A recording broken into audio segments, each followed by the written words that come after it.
жұмысым туралы сізге біраз ақпарат айтқым келіп тұр, рұқсат етіңіз. Кім сенің атың кім? Ықылас. Ықылас қай сыныпта оқисың? 6-Ә. Сендердің оқу материалдарың екен. Енді сен мына арнайы тақырыптық сайысқа дайындаған материалың ғой да, конкурстық материалы. Енді неге сен осы көптеген ескерткіштердің ішінен осы Арыстан баб кесенесін таңдап алдың? Өйткені Арыстан баб кесенесін таңдауымыздың өзектілігі, бұл кесене Қазақстанның тарихи және мәдени мұрасының маңызды ескерткіштерінің бірі. Оның тарихи, мәдени және діни маңыздылығы бар.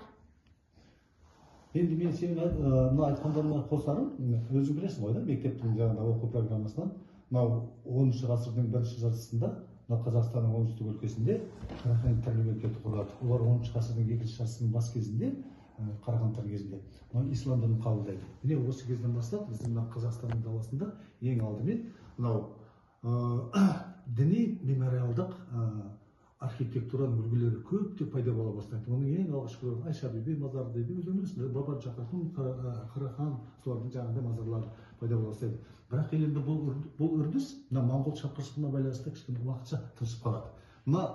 Бұл ескерткіштің өзін сен өзің білесің ғой да, тарихы 14-ші ғасырда пайда болған. 14-ші ғасырда Қараханның енді бұл өмірде болған тарихи тұлға ғой.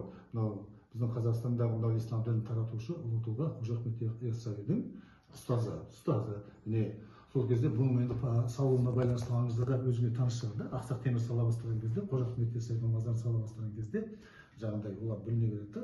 Сол кезде осы түнде ақсақал аян беріп, ең алдымен оның ұстазы басына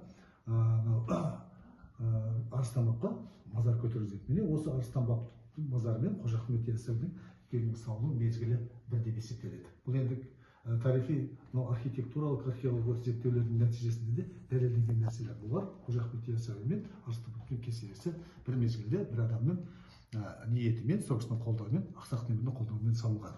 Енді бұл хорезмдік архитектуралық стиль деген бар. Соның біздің Қазақстан жерінде өте үлкен бір жалпы үлгісі. Қазіргі кезде бұл жаңағыдай архитектуралық әрі діни маңызы бар ескерткіш ретінде біздің Қазақстаннан ғана емес, жалпы мынау ислам дінін ұстайтын халықтардың арасында және басқа халықтарда көптеп қызығушылықтар осының басына келіп отырады. Сен өзіңе де қолыңнан келсе, кейін өскен кезде басына мен өзім барып қайттым, өзіңе қолыңнан келсе барып көріп қайтуға болады. Өте сондай бір керемет жақсы аура, соның бас жағын, бұның тұрған жерінде керемет қылып, сол жақтың оңтүстіктің жігіттері үлкен бір жұмыстар жасап, айналасын бір адамдарға ұялмай көрсетуге болатындай етіп